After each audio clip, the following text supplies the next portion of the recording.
നീ ഭൂമിയിൽ വസിച്ച് ദൈവത്തെ സ്തുതിക്കുന്നത് കണ്ട് സന്തോഷിക്കുന്ന ഒരു ദൈവത്തെയാണ് നമ്മൾ കാണുന്നത്. എന്നാൽ മനുഷ്യൻ ദൈവം ചെയ്ത കൽപ്പനയെ ലംഘിച്ചുകൊണ്ട്, ദൈവം പറഞ്ഞ നിയമത്തെ ലംഘിച്ചുകൊണ്ട് മനുഷ്യൻ പാപം ചെയ്തപ്പോൾ, മനുഷ്യന് ദൈവത്തോട് കൂടെ ഉണ്ടായിരുന്ന ദൈവ തേജസ് നഷ്ടപ്പെട്ടപ്പോൾ, പാപിയായ മനുഷ്യനെ തേടി ദൈവം ആ തേജസ് മനുഷ്യന് വീണ്ടും കൊടുത്ത് അവനെ സ്വർഗത്തിലെ അവകാശിയും ദൈവത്തിന്റെ മകൻ അല്ലെങ്കിൽ മകൾ എന്നുള്ള പദവിയിലേക്ക് വീണ്ടും കൊണ്ടുവരുന്നതിന് വേണ്ടി, അതേ, ആദ്യം ദൈവം മനുഷ്യനെ സൃഷ്ടിച്ചപ്പോൾ ദൈവത്തിന്റെ മക്കൾ എന്നുള്ള പദവിയിലാണ് നമ്മളെ ദൈവം സൃഷ്ടിച്ചത്. എന്നാൽ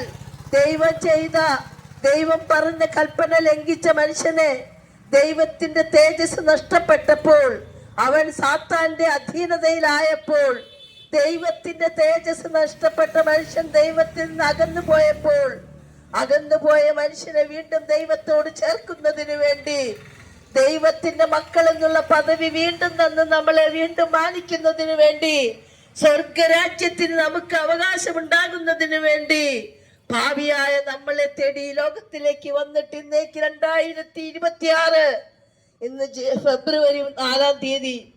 അതെ, ആ ദൈവത്തിന്റെ സ്നേഹം നമ്മളൊന്ന് മനസ്സിലാക്കണം. ആകാശത്തേക്ക് കണ്ണുകൾ ഉയർത്തി നോക്കിയാൽ എത്രയോ വിധാനിച്ചു കിടക്കുന്ന ആകാശം, പരന്ന് കിടക്കുന്ന ആകാശത്തിന് എവിടെയാണ് അതിന്റെ അതിരെന്ന് കാണുവാൻ നമുക്ക് സാധിക്കില്ല. ഭൂമിയിലേക്ക് നോക്കിയാൽ ഭൂമിയുടെ ഒരറ്റം മുതൽ മറ്റേ അറ്റം വരെ നമുക്ക് കാണുവാൻ സാധിക്കുന്നില്ല. ഇത്രയും പരന്ന് വിശാലമായി ഈ ആകാശത്തെയും ഭൂമിയെയും ഭൂമണ്ഡലത്തെയും ഭൂമിയിലുള്ള സകല ജീവജാലങ്ങളെയും, അതേ, ഒന്നിനോടൊന്ന് നോക്കുമ്പോൾ, ഒന്ന് കടലിലേക്ക് നോക്കിയാൽ, ഒന്ന് സമുദ്രത്തിലേക്ക് നോക്കിയാൽ എന്തെല്ലാം തരം ജീവജാലങ്ങളാണ് ഭൂമിയിൽ സമുദ്രത്തിൽ ദൈവം സൃഷ്ടിച്ചിരിക്കുന്നത്. ഭൂമിയിലേക്ക് നോക്കിയാൽ ഓരോ മനുഷ്യനെ കാണുമ്പോഴും ഒരു മനുഷ്യന്റെ പ്രകൃതിയോ ആകൃതിയോ അല്ല, എത്രയോ വ്യത്യസ്തങ്ങളായ രൂപ മനുഷ്യരെയാണ് നമ്മൾ കാണുന്നത്. അതെ, ഇന്നിപ്പോൾ ഭൂട്ടാനിൽ കാണുന്ന മനുഷ്യരല്ല കേരളത്തിലുള്ള മനുഷ്യരുടെ രൂപവും ഭാവവും. അങ്ങനെ ഓരോ തരത്തിലും ദൈവം ഇങ്ങനെ എത്ര അത്ഭുതകരമായ ഓരോ സൃഷ്ടികളും സൃഷ്ടിച്ചപ്പോൾ, ആ ദൈവം മനുഷ്യനെ ദൈവത്തെ സ്നേഹിക്കുന്ന മക്കളായിട്ട് ജീവിക്കണമെന്ന് ദൈവം ആഗ്രഹിച്ചു. എന്നാൽ ദൈവത്തെക്കാൾ മനുഷ്യൻ ഇന്ന് സാത്താനെ ഇഷ്ടപ്പെടുന്ന ഒരു സമൂഹത്തിലാണ് നമ്മൾ ജീവിക്കുന്നത്. ദൈവം പറയുന്നത് കേൾക്കുവാൻ ആർക്കും ഇഷ്ടമില്ല. കാരണം ദൈവം നല്ല കാര്യങ്ങൾ പറഞ്ഞാൽ അത് നമുക്ക് ഇഷ്ടപ്പെടില്ല. ഏതൊരു മാതാപിതാവാണെങ്കിലും നമ്മുടെ കുടുംബത്തിലേക്ക് തന്നെ നോക്കിയാൽ നമുക്കറിയാം, നമ്മുടെ കുഞ്ഞുങ്ങൾ പഠിച്ചു മിടുക്കരാകണമെന്ന് വിചാരിക്കുന്ന മാതാപിതാക്കൾ കുഞ്ഞുങ്ങളെ ശിക്ഷിക്കുകയും കുഞ്ഞുങ്ങളെ പഠിപ്പിക്കുവാൻ പ്രേരിപ്പിക്കുകയും ചെയ്യുമ്പോൾ കുഞ്ഞുങ്ങൾക്ക് അത് ഇഷ്ടമില്ല. കാരണം കുഞ്ഞുങ്ങൾക്ക് തോന്നിയാണ് നടക്കണമെന്ന് വിചാരിക്കുന്ന കുഞ്ഞുങ്ങൾ അപ്പനും അമ്മയും എന്ത് പറഞ്ഞു കൊടുത്താലും അത് അംഗീകരിക്കുകയില്ല. ഇന്നത്തെ സമൂഹത്തിലാണെങ്കിൽ നമുക്ക് കണ്ടാൽ അറിയാവുന്ന കാര്യങ്ങളാണല്ലോ, കേൾക്കുന്ന കാര്യങ്ങളാണല്ലോ, കാണുന്ന കാര്യങ്ങളാണല്ലോ. ഓരോ സ്കൂളിലേക്ക് കടന്നു ചെന്നാൽ കുഞ്ഞുങ്ങൾ മദ്യത്തിനും മയക്കുമരുന്നിനും അടിമകളായിട്ട് തീരുന്ന ഈ കാലഘട്ടത്തിൽ നമ്മളുടെ കുഞ്ഞുങ്ങളെ നേരായ മാർഗത്തിലൂടെ നയിക്കണമെന്ന് മാതാപിതാക്കൾ ആഗ്രഹിക്കുന്നത് പോലെ ദൈവത്തിന്റെ മക്കളെ ദൈവത്തിന്റെ മക്കൾ എന്നുള്ള പദവിയിൽ തന്നെ നിർത്തണമെന്ന് ദൈവം ആഗ്രഹിച്ചപ്പോൾ, ആ ആഗ്രഹത്തെ സാധിക്കുന്നതിന് വേണ്ടിയാണ് ദൈവം ഈ മനുഷ്യനായി ഭൂമിയിലേക്ക് ഒരു പശുത്തൊഴുത്തിൽ വന്ന് മനുഷ്യനായി ജനിച്ചത്. അതെ, കന്യക ഗർഭം ധരിച്ചു ഒരു കുഞ്ഞിനെ പ്രസവിച്ചു. അതെ, ഇന്നേക്ക് 2026 വർഷങ്ങൾക്ക് മുമ്പുള്ള കഥകളാണ് ഞാൻ പറയുന്നത്. എന്നാൽ യേശുക്രിസ്തു 33.5 തിരുവയസ്സ് വരെ മാത്രമേ ഈ ഭൂമിയിൽ ജീവിച്ചുള്ളൂ. ആ തിരുവയസ്സ് ഇത്ര മാത്രം അത്ഭുതം ചെയ്ത ഒരു വ്യക്തി. അതെ, മരിച്ചവരെ ഉയർപ്പിച്ചു, കണ്ണു കാണില്ലാത്തവർക്ക് കാഴ്ച കൊടുത്തു, 5 അപ്പം കൊണ്ട് 5000 പേരെ പോഷിപ്പിച്ചു, ബാക്കി വന്ന കഷ്ണം 12 കുട്ട നിറച്ചെടുത്തു എന്ന് വിശുദ്ധ തിരുവെഴുത്തിൽ രേഖപ്പെടുത്തിയിരിക്കുന്നു. അതെ, എത്രയോ അത്ഭുതങ്ങൾ ചെയ്ത വ്യക്തിയാണ് യേശുക്രിസ്തു. അവൻ ദൈവമാണ് എന്ന് ഉറപ്പിക്കുന്നതിന് വേണ്ടി മനുഷ്യരുടെ മുമ്പിൽ ചീഞ്ഞു നാറി എന്ന് സഹോദരിമാർ പറഞ്ഞ ലാസറിന്റെ കല്ലറക്കൽ ചെന്നിട്ട് ലാസറെ പുറത്തു വരിക എന്ന് പറയുമ്പോൾ, സഹോദരിമാർ ഇന്നേക്ക് 4-ാം ദിവസമാണ് യേശുവെ മരിച്ചിട്ട് ചീഞ്ഞു നാറുന്നുണ്ടാവുമെന്ന് പറഞ്ഞ് ശവശരീരത്തിന്റെ ആ കുഴിമാടത്തിന്റെ മുമ്പിൽ വന്നിട്ട് യേശു പറയുന്ന വാക്കാണ്, ലാസറേ പുറത്തു വരിക. അങ്ങനെ ജീവിച്ചിരിക്കുന്ന ലാസറിന്റെ സഹോദരിമാർക്ക് കൊടുക്കുന്ന ഒരു രംഗമാണ് ബൈബിളിൽ എഴുതിയിരിക്കുന്നത്. അപ്പൊ ഇത്രമാത്രം അത്ഭുതങ്ങൾ ചെയ്തിട്ട് മരിച്ചവനെ ഉയർപ്പിച്ചിട്ട് 3 പേരെ ഉയർപ്പിച്ചതായി വിശുദ്ധ തിരുവെഴുത്തിൽ നമ്മൾ വായിക്കുന്നു. അതെ, കണ്ണ് കാണില്ലാത്തവർക്ക് ഒരു ഓപ്പറേഷൻ കൂടിയതല്ല, ഓപ്പറേഷന്റെ കൂടെ അല്ല അവൻ കാഴ്ച കൊടുത്തത്, ഒരു മരുന്ന് കണ്ണിൽ ഒഴിച്ചിട്ടല്ല അവൻ കാഴ്ച കൊടുത്തത്, കുഷ്ഠരോഗികളെ തൊട്ടു സുഖപ്പെടുത്തി എന്നാണ് എഴുതിയിരിക്കുന്നത്. 5 അപ്പം കൊണ്ട് 5000 പേർക്ക് കൊടുത്തിട്ട് ബാക്കി വന്ന കഷ്ണം 12 കുട്ട നിറച്ചെടുത്തെന്നാണ് വായിക്കുന്നത്. ഇത്രമാത്രം അത്ഭുതം ചെയ്തവൻ ഞാനാണ് ദൈവമെന്ന് വ്യക്തമാക്കി തരുന്നതിന് വേണ്ടി അതെ അവൻ സകലതും ചെയ്തു. എന്നിട്ട് ഞാനാണ് ദൈവം, എന്നിൽ വിശ്വസിച്ച് മാനസാന്തരപ്പെട്ട് സ്നാനപ്പെട്ടാൽ നീ സ്വർഗത്തിന് അവകാശിയായി തീരും. നിനക്കൊരു പൈസയും ചെലവില്ല, ഒരു നേർച്ചയും കഴിക്കണ്ട, ഒരു ഹോമബലിയും നടത്തണ്ട, ഒരു പുണ്യാളന്റെ അടുത്ത് പോയി പ്രാർത്ഥിക്കണ്ട. ഞാനല്ലാതെ വേറൊരു ദൈവമില്ല എന്ന് പറഞ്ഞ ദൈവം ഇന്നും ജീവിക്കുന്ന ദൈവമാണ്. അവൻ മരിച്ചിട്ട് അതോടുകൂടി അവസാനിച്ചു എങ്കിൽ ഇന്ന് നിങ്ങളുടെ മുമ്പിൽ നിന്നിട്ട് ഞാൻ ഇങ്ങനെ ഒച്ചത്തിൽ സംസാരിക്കില്ല. കാരണം മരിച്ചതോടുകൂടി അവസാനിച്ച ഒരു ദൈവത്തെ കുറിച്ചല്ല സംസാരിക്കുന്നത്. അവൻ ജീവിക്കുന്ന ദൈവമാണ്, അവൻ ഇന്നും പ്രവർത്തിക്കുന്ന ദൈവമാണ്, അവൻ ഇന്നും അത്ഭുതം ചെയ്യുവാൻ കഴിവുള്ള ദൈവമാണ്, അവൻ ഇന്നും വിളിച്ചാൽ വിളി കേൾക്കുന്ന ദൈവമാണ്. അങ്ങനെ ഒരു ദൈവത്തെ കുറിച്ച് പറയാനാണ് പ്രിയ സഹോദരങ്ങളെ ഞങ്ങൾ നിങ്ങളുടെ മുമ്പിലായിരിക്കുന്നത്. നിങ്ങൾ വിശ്വസിച്ചാൽ, അതെ വിശ്വസിച്ചാൽ നീ ദൈവത്തിന്റെ മഹത്വം ദർശിക്കുമെന്ന് വിശുദ്ധ തിരുവെഴുത്തിൽ രേഖപ്പെടുത്തിയിരിക്കുന്നു. ഞാനല്ലാതെ മറ്റൊരു ദൈവം നിനക്കുണ്ടാകരുത് എന്ന് വിശുദ്ധ തിരുവെഴുത്തിൽ രേഖപ്പെടുത്തിയിരിക്കുന്നു. ആകാശത്തിന് കീഴെ ഭൂമിയുടെ മുകളിൽ രക്ഷിക്കപ്പെടുവാൻ ഒരേ ഒരു നാമമേ ഉള്ളൂ എന്നുള്ള സത്യം വിശുദ്ധ തിരുവെഴുത്തിൽ വായിക്കുന്നു. ഇതൊന്നും എന്റെ വാക്കുകളല്ല, ഞാൻ പറഞ്ഞ വാക്കുകളല്ല, ഞാൻ ഒന്നും എഴുതിയിട്ടുമില്ല. വിശുദ്ധ തിരുവെഴുത്തിൽ എന്ത് എഴുതിയിട്ടുണ്ടോ ആ തിരുവെഴുത്തെല്ലാം അതേപടി നിവർത്തിച്ചു എന്നുള്ളത് സത്യമായ കാര്യമാണ്. അതെ, യേശു ക്രിസ്തുവിന്റെ ജനനം ഈ ലോകത്തിൽ ആരെങ്കിലും ജാതകം എഴുതി ജനിച്ചിട്ടുണ്ടോ? ഏതെങ്കിലും ഒരു വ്യക്തിയെ നമുക്ക് കാണിച്ചു കൊടുക്കാനുണ്ടോ? ഈ ലോകത്തിലേക്ക് വരുന്നതിനും 1400 വർഷങ്ങൾക്ക് മുമ്പ് തന്നെ 35ലേറെ പ്രവാചകന്മാർ വിവിധ സ്ഥലങ്ങളിൽ ഇരുന്ന് യേശു ക്രിസ്തു ജനിക്കുന്ന ഗ്രാമം, ആ ഗ്രാമത്തിന്റെ പേര്, അവന്റെ മാതാപിതാക്കളുടെ പേര് എന്നിവയെല്ലാം വ്യക്തമായി 35 ഒന്നല്ല രണ്ടല്ല 35ലേറെ പ്രവാചകന്മാർ വിവിധ സ്ഥലങ്ങളിൽ ഇരുന്ന് എഴുതി. യേശു ക്രിസ്തു ജനിക്കുന്ന ഗ്രാമത്തിന്റെ പേര് പോലും അത്രമാത്രം വ്യക്തമായി രേഖപ്പെടുത്തിയതിന് പ്രകാരം ഈ ലോകത്തിലേക്ക് വന്ന വ്യക്തിയാണ് യേശു ക്രിസ്തു. അങ്ങനെ ഒരു വ്യക്തിയെ കുറിച്ച് നിങ്ങൾ കേട്ടിട്ടുണ്ടോ? എത്രയോ രാജാക്കന്മാർ, എത്രയോ കുലീനന്മാർ, എത്രയോ മഹാന്മാർ, എത്രയോ ധീരന്മാർ, എത്രയോ വീരന്മാർ ജനിച്ച നാടാണിത്.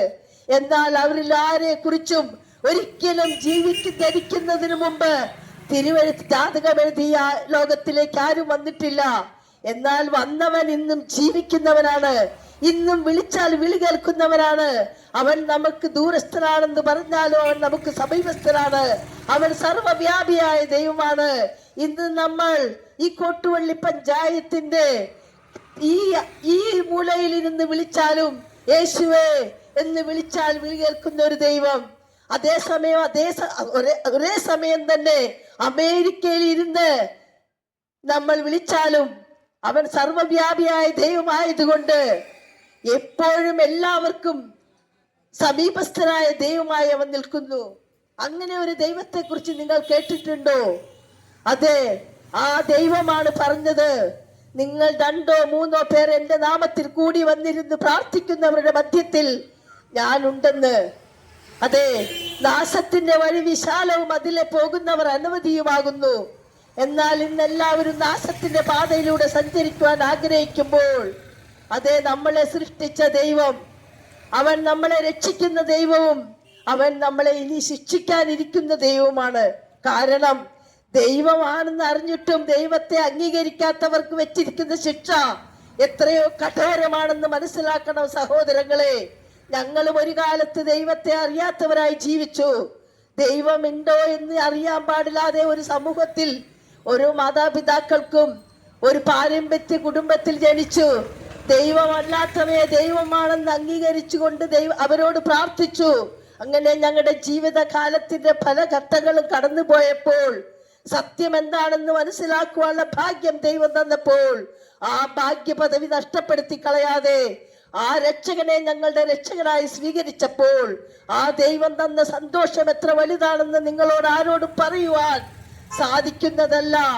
ഭൂമിയിൽ കഷ്ടങ്ങളുണ്ട്, എന്നെ അനുഗമിക്കുന്നവർക്ക് കഷ്ടങ്ങളും നിന്ദകളും ഉണ്ടാകുമെന്ന് പറഞ്ഞ ദൈവം ഞങ്ങൾ ഇപ്പോൾ ഈ സ്ഥലത്ത് നിന്ന് പ്രസംഗിക്കുമ്പോൾ ഞങ്ങളെ നിന്ദിക്കുന്നവരുണ്ടാകാം, ഞങ്ങളെ കുറ്റപ്പെടുത്തുന്നവരുണ്ടാവാം, ഞങ്ങളുടെ വചനം കേൾക്കണ്ട എന്ന് വിചാരിക്കുന്നവരുണ്ടാവാം. ഈ നാനാജാതി മതസ്ഥരാണല്ലോ നമ്മുടെ ഈ ഭൂമിയിലുള്ളത്. അതിലേതെങ്കിലും ഇതിൽപ്പെട്ട ആളുകളായാലും ഞങ്ങളുടെ രക്ഷകനെ ഉയർത്തുക എന്നുള്ള ഒരേ ഒരു ഉദ്ദേശം മാത്രമേ ഞങ്ങൾക്കുള്ളൂ. കാരണം അവൻ മഹാരാജാവാണ്. ആ മഹാരാജാവിന്റെ പറയാതിരിക്കാൻ പറ്റില്ല. ആ മഹാരാജാവിന്റെ പ്രവർത്തനങ്ങളും ആ മഹാരാജാവ് നമുക്ക് വേണ്ടി ചെയ്തതും ആ മഹാരാജാവ് ഇനി നമുക്ക് വേണ്ടി ചെയ്യാനിരിക്കുന്നതും എത്ര അനുഗ്രഹമാണെന്ന് പറഞ്ഞ് മനസ്സിലാക്കി തരാതെ പോകുന്നത് ശരിയല്ലല്ലോ. കാരണം ഇന്ന് നമുക്ക് തന്നിരിക്കുന്ന ചെറിയ ജീവിതം ഒരു 30 വയസ്സോ 40 വയസ്സോ 50 വയസ്സോ 100 വയസ്സോ ഒരു മനുഷ്യന്റെ ആയുസ് പുൽക്കൊടിക്ക് തുല്യമാണ്. ഇന്നലെ കണ്ട എത്രയോ ആളുകൾ ഇന്ന് നേരം വെളുത്തപ്പോൾ ഇല്ല, ഇന്ന് കാണുന്ന എത്ര ആളുകൾ നാളെ നേരം വെളുക്കുമ്പോൾ ഇല്ല. എന്നാൽ ഒരു കാര്യം മനസ്സിലാക്കണം, ജീവിതം പുൽക്കൊടിക്ക് തുല്യമാണ്. ഇന്ന് രാവിലെ നമ്മൾ റോട്ടിലൂടെ നടന്നു പോകുമ്പോൾ ഒരു പുല്ലിന്മേൽ പൂ കാണുന്നു, വൈകുന്നേരം തിരിച്ചു വരുമ്പോൾ ആ പൂ അരിഞ്ഞു വാടിപ്പോകുന്നു. അതുപോലെയുള്ളൂ നമ്മുടെ ജീവിതം. നമ്മൾ ഇവിടുത്തുകാരല്ല, നമ്മൾ വന്നു പാർക്കുന്നവർ പരദേശികളുമാണ്. എത്ര വെള്ള കൊട്ടാരം കെട്ടിയാലും എത്ര വലിയ മണിമാളികയിൽ ജീവിച്ചാലും ദൈവം വിളിക്കുന്ന സമയത്ത് ഞാൻ വരില്ല, ഞാൻ നാളെ വരാമെന്ന് പറയുവാൻ നമുക്ക് ആർക്കും സാധിക്കില്ല. കാരണം ദൈവം പൊടി കൊണ്ട് മനുഷ്യനെ സൃഷ്ടിച്ചിട്ട് ദൈവത്തിന്റെ ആത്മ ചൈതന്യം മനുഷ്യന്റെ മൂക്കിലേക്ക് ഊതിയപ്പോൾ അവൻ ജീവനുള്ള ദേഹിയായി തീർന്നു എന്ന് വിശുദ്ധ തിരുവെഴുത്തിൽ രേഖപ്പെടുത്തിയിരിക്കുന്നു. അങ്ങനെ ദൈവത്തിന്റെ ആത്മ ചൈതന്യമാണ് മനുഷ്യന്റെ ഉള്ളിലുള്ളത്. അതാണ് മനുഷ്യന്റെ ആത്മാവ്. ആ മനുഷ്യന്റെ ആത്മാവിന് ഒരിക്കലും അവസാനമില്ല. നിത്യത സ്വർഗത്തിലാണെങ്കിൽ ഒരിക്കലും അവസാനിക്കാത്ത സ്വർഗം, നിത്യത നരകത്തിലാണെങ്കിൽ കെടാത്ത തീ ചാകാത്ത പുഴുള്ള നരകം. ആ നരകത്തിലെ തീയുടെ ചൂട് നിങ്ങൾക്കറിയണോ? നമ്മളിപ്പോൾ 38 ഡിഗ്രി സെന്റിഗ്രേഡ് ചൂട് വന്നാൽ മനുഷ്യൻ അത് താങ്ങാൻ പറ്റാത്ത ചൂടാണ്.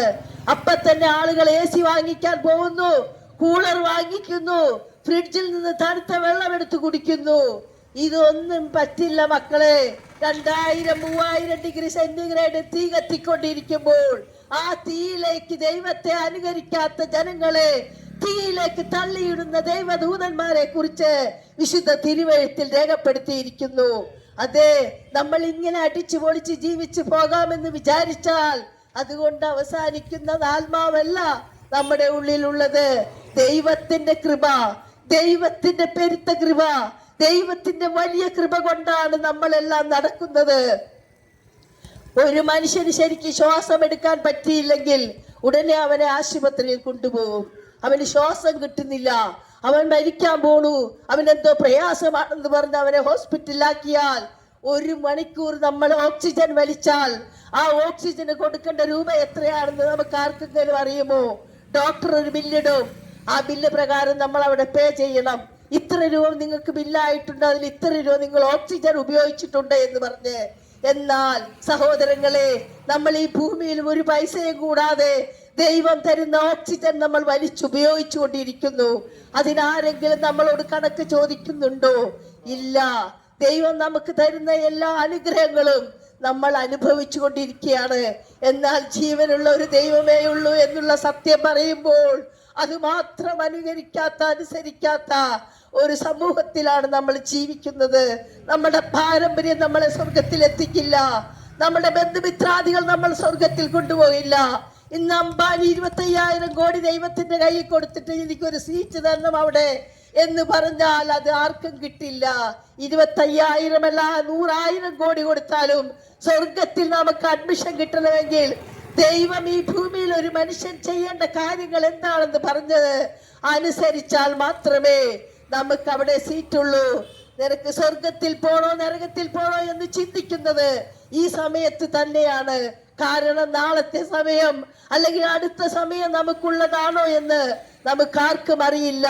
നമ്മളെ ഈ ലോകത്തിലേക്ക് സൃഷ്ടിച്ച ദൈവത്തിനല്ലാതെ നമുക്കാർക്കും അറിയില്ല.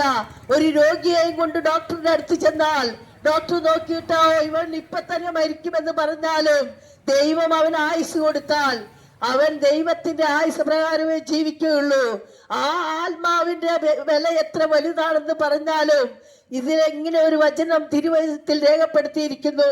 നീ ലോകം മുഴുവൻ നിന്റേതാണെന്ന് പറഞ്ഞാലും നിന്റെ ആത്മാവ് നഷ്ടപ്പെട്ടാൽ നിനക്കൊരു ഫലവുമില്ല. ആത്മാവിന് വില എത്ര വലുതാണെന്ന് ദൈവം വെച്ചിരിക്കുന്നതെന്ന് എനിക്കും അറിയില്ല, നിങ്ങൾക്ക് ആർക്കും അറിയില്ല. എന്നാൽ ഈ ആത്മാവ് കൊണ്ട് നമുക്ക് കാണുവാനും കേൾക്കുവാനും സ്പർശിക്കുവാനും വേദന അനുഭവിക്കുവാനും സാധിക്കുമെന്ന് വിശുദ്ധ തിരുവചനത്തിൽ രേഖപ്പെടുത്തിയിരിക്കുന്നു. നമ്മൾ കാണുന്നത് ഇപ്പൊ ഒരു മനുഷ്യന്റെ കണ്ണുകൊണ്ടാണ്, ഒരു മനുഷ്യന്റെ ശരീരത്തിലുള്ള കൈ കൊണ്ടാണ് അവൻ പ്രവർത്തിക്കുന്നത്, അവന്റെ കാലുള്ളത് കൊണ്ടാണ് അവൻ നടക്കുന്നത്. എന്നാൽ ഇതൊന്നുമില്ലെങ്കിലും മനുഷ്യന്റെ ആത്മാവുണ്ടെങ്കിൽ അവന് കാണുവാനും കേൾക്കുവാനും സ്പർശിക്കുവാനും വേദന അനുഭവിക്കുവാനും കഴിയുമെന്ന് വിശുദ്ധ തിരുവചനത്തിൽ യേശു തന്നെ രേഖപ്പെടുത്തിയിരിക്കുന്നു. കാരണം ഒരു ധനവാൻ മരിച്ചു, അവന്റെ പേര് രേഖപ്പെടുത്തിയിട്ടില്ല, ഒരു ധനവാനെന്ന് എഴുതിയിട്ടുള്ളൂ. എന്നാൽ ഒരു ലാസർ എന്ന് പറഞ്ഞ ഒരു ദരിദ്രൻ മരിച്ചു. രണ്ടുപേരുടെയും മരണം നടന്നതായി വിശുദ്ധ തിരുവചനത്തിൽ രേഖപ്പെടുത്തിയിരിക്കുന്നു. അങ്ങനെ മരിച്ച രണ്ടുപേരുടെയും ശവശരീരങ്ങൾ ഒരാളെ ധനവാനായതുകൊണ്ട് ആർഭാടമായി ശവസംസ്കാര ക്രിയകൾ നടത്തി. ഒത്തിരി പാത്രത്തിൽ ഫോട്ടോ വന്നു, ഫ്ലെക്സ് അടിച്ചിറക്കി എല്ലാം ചെയ്തു. എന്നാൽ ഒരു പാവപ്പെട്ട ദരിദ്രൻ അവനെ അടക്കം ചെയ്യാൻ പോലും ആരും ഉണ്ടായില്ല. എന്നാൽ സ്വർഗത്തിലെ ദൈവം അവന്റെ ആത്മാവിനെ സ്വർഗത്തിലെ ദൈവത്തിന്റെ മടിയിൽ ഇരുത്തിയതായിട്ടാണ് വ്യക്തമാക്കുന്നത്. എന്നാൽ അത് കാണുവാൻ ഈ ധനവാന്റെ ആത്മാവ് നരകത്തിൽ കിടന്ന് സ്വർഗത്തിലേക്ക് നോക്കുമ്പോൾ അതാ ധനവാൻ കാണുന്നത് എന്താണ്? ധനവാന്റെ ശരീരം ഭൂമിയിലാണ്, അവന് ശവസംസ്കാരം നടത്തിയതാണ്. എന്നാൽ അവൻ കാണുന്നത് സ്വർഗത്തിലേക്ക് നോക്കുമ്പോൾ അബ്രാഹാം അല്ലെങ്കിൽ ദൈവത്തിന്റെ മടിയിൽ തന്നെ ആ മരിച്ച ലാസറിന്റെ ആത്മാവ് അല്ലെങ്കിൽ അവനെ ഇങ്ങനെ കിടത്തിയിരിക്കുന്നതാണ് കാണുന്നത്. അപ്പോൾ അതിന്റെ അർത്ഥം എന്താണ്? ആത്മാവാണ് രണ്ടുപേരുടെയും അവിടെ ഉള്ളത്. ആത്മാവിന് കാണാം, ആത്മാവിന് കേൾക്കാം, ആത്മാവിന് സംസാരിക്കുവാം, ആത്മാവിന് സ്പർശിക്കാം, വേദന അനുഭവിക്കാം, സന്തോഷിക്കാം. ഇതെല്ലാം സാധിക്കുമെന്ന് വിശുദ്ധ തിരുവചനത്തിൽ നമ്മൾ വായിക്കുന്നു. അങ്ങനെ ആത്മാവുള്ള ഒരു മനുഷ്യന് മാത്രമേ കാണുവാനും കേൾക്കുവാനും സംസാരിക്കുവാനും സാധിക്കുകയുള്ളൂ. ഭൂമിയിലായിരിക്കുമ്പോൾ ആത്മാവ് നമ്മുടെ ശരീരത്തിനുള്ളിലാണ്. എന്നാൽ സ്വർഗത്തിൽ ചെന്നപ്പോൾ നമ്മുടെ ശരീരം ഭൂമിയിലാണ്. കാരണം നമ്മുടെ ഈ ശരീരം സൃഷ്ടിച്ചത് ദൈവം പൊടി കൊണ്ടാണ്. ഭൂമിയിലുള്ളതൊന്നും ദൈവത്തിന് സ്വർഗത്തിലേക്ക് കൊണ്ടുപോകേണ്ട ആവശ്യമില്ല. ദൈവത്തിന്റെ ആത്മ ചൈതന്യമാണ് നമ്മുടെ ഉള്ളിൽ ഊതിയത്. ദൈവം ഒരു പൊടി കൊണ്ട് മനുഷ്യനെ സൃഷ്ടിച്ചിട്ട് അവന്റെ മൂക്കിലേക്ക് ദൈവത്തിന്റെ ആത്മ ചൈതന്യം ശ്വസിച്ചപ്പോൾ അവൻ ജീവനുള്ള മനുഷ്യനായി തീർന്നു എന്ന് വിശുദ്ധ തിരുവചനത്തിൽ രേഖപ്പെടുത്തിയിരിക്കുന്നു. ആ ആത്മാവാണ് സ്വർഗത്തിൽ കണ്ടത്. ആ ആത്മാവിന് ഒരു ശരീരം വേണ്ട കാണാൻ, ആ ആത്മാവിന് ഒരു കാല് വേണ്ട നടക്കാൻ, ആ ആത്മാവിന് ഒരു തൊലി വേണ്ട ശരീരത്തിലെ വേദന അനുഭവിക്കാൻ. ഇതൊന്നുമില്ലാതെ തന്നെ അവന് സാധിക്കുമെന്ന് വിശുദ്ധ തിരുവചനത്തിൽ നമ്മൾ വായിക്കുന്നു. അങ്ങനെയാണെങ്കിൽ സഹോദരങ്ങളെ, അവൻ പറയുന്ന ഒരു വാക്കുണ്ട്. ധനവാൻ ദൈവത്തോട് പറയുകയാണ്, ധനവാന്റെ ആത്മാവ് ദൈവത്തോട് പറയുകയാണ്, അബ്രാഹാം പിതാവേ, അവന്റെ വിരലിന്റെ അറ്റം തൊട്ട് എന്റെ നാവൊന്ന് തണുപ്പിക്കാൻ അവനെ ഒന്ന് ഇങ്ങോട്ട് അയക്കണമേ, നരകത്തിലോട്ട് അയക്കണമേ എന്ന്. കാരണം അവൻ അത്രമാത്രം വേദന അനുഭവിക്കുന്ന ഒരു ചിത്രമാണ് അതിൽ രേഖപ്പെടുത്തിയിരിക്കുന്നത്, அதை വരച്ചു കാട്ടിയിരിക്കുന്നത്. അങ്ങനെ മനസ്സിലാക്കിയ ആ ദൈവത്തോട് പറയുന്ന ധനവാനോട് ദൈവം പറയുന്ന വാക്കുണ്ട്, ഇല്ല മകനെ, നീ ലാസറിന് ഇവിടെ നിന്ന് നിന്റെ അടുത്തേക്ക് വരുവാനോ നിനക്ക് അവിടെ നിന്ന് ഞങ്ങളുടെ അടുത്തേക്ക് വരുവാനോ സാധിക്കയില്ല. നമ്മുടെ രണ്ടുപേരുടെയും നരകത്തിനും സ്വർഗത്തിനും ഇടയിൽ വലിയൊരു ഗർത്തമുണ്ട്. അതുകൊണ്ട് അങ്ങോട്ടും ഇങ്ങോട്ടുമുള്ള കടന്നു വരവ് സാധിക്കയില്ല എന്ന് പ്രത്യേകം എടുത്തു പറയുന്നു. അപ്പോൾ ആ ധനവാൻ പറയുന്ന ഒരു വാക്കുണ്ട്, എന്നാൽ പിതാവേ അത് ലാസറിനെ ഒന്ന് ഭൂമിയിലേക്ക് അയക്കണമേ. അപ്പൊ ദൈവം ചോദിക്കുന്നു, എന്തിനാണ് ലാസറിനെ ഭൂമിയിലേക്ക് അയക്കുന്നതെന്ന്. അവൻ ദൈവം ചോദിക്കുമ്പോൾ ധനവാൻ പറയുകയാണ്, എന്റെ 5 സഹോദരന്മാർ നാട്ടിലുണ്ട്, അവർ ഈ യാതനാ സ്ഥലത്ത് വരാതിരിക്കണമെങ്കിൽ ഈ ലാസർ ചെന്ന് മരിച്ചവരിൽ നിന്ന് ഉയർത്തെഴുന്നേറ്റൊന്ന് ചെന്ന് പറഞ്ഞാൽ എന്റെ സഹോദരന്മാർ വിശ്വസിക്കും. അതെങ്ങനെ ഒരു ദൈവമുണ്ടെന്നും ദൈവം നരകത്തിനും ഭൂമിക്കും അല്ല നരകത്തിനും സ്വർഗത്തിനും വിധി കൽപ്പിക്കുന്ന ഒരു ദൈവമാണെന്നും അവൻ ചെയ്യുന്ന പാപത്തിന് തക്കവണ്ണം ശിക്ഷ കൊടുക്കുന്ന ദൈവമാണെന്നും നീതിമാനായ ദൈവം ആ ദൈവത്തിന് അറിയാവുന്നത് കൊണ്ട് ഈ ധനവാൻ പറയുകയാണ്, ദൈവമേ ഒന്ന് ലാസറിനെ ഞങ്ങളുടെ ഭൂമിയിലിട്ടൊക്കെ അയക്കണമേ, എന്റെ സഹോദരങ്ങളെങ്കിലും ഈ നരകയാതനയിൽ വരാതിരിക്കുവാൻ അവൻ ഒന്ന് ചെന്ന് പറയട്ടെ, ഇങ്ങനെ ഒരു ദൈവമുണ്ട്, ആ ദൈവത്തിൽ വിശ്വസിച്ചാൽ നിങ്ങൾ നരകത്തിൽ പോകില്ല, നിങ്ങൾ സ്വർഗത്തിന് അവകാശിയായി തീരുമെന്നുള്ള ഈ സന്ദേശം ഒന്ന് അവിടെ ചെന്ന് പറയട്ടെ എന്ന് പറയുമ്പോൾ ദൈവം പറയുന്ന വാക്കുണ്ട്, ഇല്ല, ഇവിടെ നിന്ന് അങ്ങോട്ട് ഭൂമിയിലേക്ക് ഞങ്ങൾക്ക് അയക്കാൻ പറ്റില്ല, അവിടെ ഭൂമിയിൽ ഞങ്ങൾ ആളുകളെ ആക്കി വെച്ചിട്ടുണ്ട്, അവർ വന്ന് നിങ്ങളോട് പറയും നിങ്ങൾ സ്വർഗത്തിൽ പോകുവാൻ ഇന്നത് ചെയ്യണം, നരകത്തിലേക്ക് പോകാതിരിക്കുവാൻ നിങ്ങൾ ഇന്നത് ചെയ്യരുത് എന്ന് അവിടെ നിങ്ങളെ ഉപദേശിക്കുവാൻ ഞങ്ങൾ ആളുകളെ വെച്ചിട്ടുണ്ട് എന്ന് ദൈവം പറയുന്ന ഒരു രംഗം വിശുദ്ധ തിരുവെഴുത്തിൽ രേഖപ്പെടുത്തിയിട്ടുണ്ട്. സഹോദരന്മാരെ, അങ്ങനെ ഒരു രംഗം ഞങ്ങൾ അറിഞ്ഞത് കൊണ്ട്, ജീവനുള്ള ദൈവത്തെ അറിഞ്ഞത് കൊണ്ട്, ആ ദൈവത്തിന്റെ കൽപ്പനയാണ്, നീ പുറപ്പെട്ടു പോവുക, ലോകത്തിന്റെ അറ്റത്തോളം പോവുക, സകല സൃഷ്ടികളോടും പറയുക, ജീവനുള്ള ഒരു ദൈവമുണ്ടെന്നും അവൻ നിന്നെ ശിക്ഷയ്ക്ക് വിധിക്കുന്ന ദൈവമാണെന്നും. അതെ, നമ്മുടെ കുട്ടികളോട് ചിലപ്പോൾ നമ്മൾ പറഞ്ഞത് അനുസരിച്ചില്ലെങ്കിൽ, ചിലപ്പോൾ 2-3 പ്രാവശ്യം 4-5 പ്രാവശ്യം പറയുമ്പോൾ എടാ പഠിക്കണ പഠിക്കണ പഠിക്കണ എന്ന് പറയുമ്പോൾ കുട്ടികൾ അനുസരിക്കാതെ വരുമ്പോൾ ചിലപ്പോ അപ്പം വടിയെടുക്കും. എടാ നിന്നോടല്ല പറഞ്ഞ പഠിക്കാൻ, നിനക്ക് എന്താണ് പറ്റാത്തതെന്ന് ചോദിച്ചിട്ട് വടിയെടുക്കുന്നത് പോലെ നമ്മുടെ ദൈവത്തിനും ചിലപ്പോൾ പറയും, ദൈവം മകനെ നീ ഇതിലെ വാടാ, നിന്റെ നന്മയ്ക്ക് വേണ്ടിയാണാ പറയുന്നത്, എടാ നീ നരകത്തിൽ പോകാതിരിക്കാനാണ് അത് ചെയ്യരുതെന്ന് പറയുന്നതെന്ന് പറഞ്ഞ് ഉപദേശിക്കുമ്പോൾ അത് കേൾക്കാൻ വയ്യാത്ത മനുഷ്യർ ആ തെറ്റ് തന്നെ പിന്തുടർന്ന് ചെകുത്താന്റെ അധീനതയിൽ ചെകുത്താൻ മനുഷ്യരെ കൊണ്ടുപോകുന്നത് പാപത്തിന്റെ അടിത്തട്ടിലോട്ടാണ്. അവിടെ നിന്ന് പിന്നെ അവനെ രക്ഷിക്കുവാൻ ആർക്കും സാധിക്കില്ല. എന്നാൽ ദൈവം പറഞ്ഞു, ഞാൻ പാപികളെ സ്നേഹിക്കുന്നു. പാപത്തെ വെറുക്കുന്ന ദൈവം, പാപികളെ സ്നേഹിക്കുന്ന ദൈവം. ഒരു മനുഷ്യൻ ക്രിസ്തുവിലായാൽ അവൻ പുതിയ സൃഷ്ടിയാകുന്നു. അവന്റെ പഴയ സ്വഭാവങ്ങളെ ദൈവം മറന്നിട്ട് അവൻ ഒരു പുതിയ മനുഷ്യനാക്കി തീർക്കുവാൻ ദൈവത്തിന് കഴിയും. മദ്യപാനിയായ ഒരു മനുഷ്യൻ, മയക്കുമരുന്നിന് അടിമയായ ഒരു മനുഷ്യൻ, അവനെ പാപ സ്വഭാവത്തിൽ നിന്ന് വിളിച്ചു വേർതിരിക്കുവാൻ ദൈവത്തിനല്ലാതെ വേറെ ഒരു സ്ഥാപനത്തിന് കഴിയുകയില്ല. ഒരു പോലീസ് സ്റ്റേഷന് സാധിക്കുകയില്ല, ഒരു ഗവൺമെന്റിന് സാധിക്കുകയില്ല. എന്നാൽ യേശുവിന്റെ വചനങ്ങൾ, യേശുവിന്റെ നമുക്ക് അതേതായ ഉപദേശങ്ങൾ തന്ന് നമ്മളെ നല്ല മാർഗത്തിലൂടെ നയിച്ച് സ്വർഗരാജ്യത്തിന് അവകാശിയാക്കി തീർക്കുവാൻ ആ സ്നേഹവാനായ ദൈവം പാപികളായ നമ്മളെ തേടി ഭൂമിയിൽ വന്നു. അവൻ ചെയ്യാത്ത കുറ്റത്തിന് അവനെ 33 തിരുവയസ്സിൽ കുരിശിൽ യാഗമാക്കി തീർത്തു. അവൻ കാൽവരി കുരിശിൽ പാപങ്ങളായ നമ്മുടെ പാപങ്ങളും ശാപങ്ങളും രോഗങ്ങളും വഹിച്ചുകൊണ്ട് കാൽവരി കുരിശിൽ യാഗമായി തീർന്നു. അതോടുകൂടി അവസാനിച്ചില്ല. 3 ഉയർത്തെഴുന്നേറ്റ് 40 ദിവസം വീണ്ടും ശിഷ്യന്മാരോടുകൂടെ 40 ദിവസം ഇവിടെ ആയിരിക്കുവാനും അവർക്ക് വേണ്ട കൽപ്പനകൾ കൊടുക്കുവാനും ദൈവം സമയം കണ്ടെത്തി. അവരോട് പറഞ്ഞ ഒരേ ഒരു കൽപ്പനയാണ്, നിങ്ങൾ പുറപ്പെട്ടു പോവുക, ലോകത്തിന്റെ അറ്റത്തോളം പോവുക, ഈ സത്യം എല്ലാവരോടും പറയുക. വിശ്വസിക്കുന്നവർ സ്വർഗത്തിൽ വരട്ടെ, വിശ്വസിക്കാത്തവർ നരകത്തിൽ പോകട്ടെ.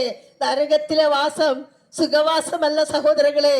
അതറിഞ്ഞത് കൊണ്ടാണ് നിങ്ങളുടെ ആ സുഖവാസ കേന്ദ്രത്തിലോട്ട് പോകാതെ സ്വർഗത്തിൽ ദൈവം നമുക്ക് വേണ്ടി ഒരുക്കിയിരിക്കുന്ന ആ നിത്യ സൗഭാഗ്യം നിങ്ങൾ എല്ലാവരും കൈവശമാക്കുവാൻ ഒരു പൈസയും ചെലവില്ലാതെ, മകനെ ഞാനാണ് നിന്റെ ദൈവം, ഞാനല്ലാതെ വേറൊരു ദൈവമില്ല എന്ന് പറഞ്ഞ ആ രക്ഷകന്റെ കാൽപ്പികയിൽ യേശുവേ പാപിയായ എന്നോട് കരുണ തോന്നണമേ എന്ന് പ്രാർത്ഥിച്ചാൽ പ്രാർത്ഥന കേൾക്കുന്ന ഒരു ദൈവം, നമ്മളെ ശുദ്ധിയാക്കാൻ കഴിവുള്ള ദൈവം, നമ്മളെ സ്വർഗത്തിന് അവകാശിയാക്കി തീർക്കുവാൻ കഴിവുള്ള ദൈവം.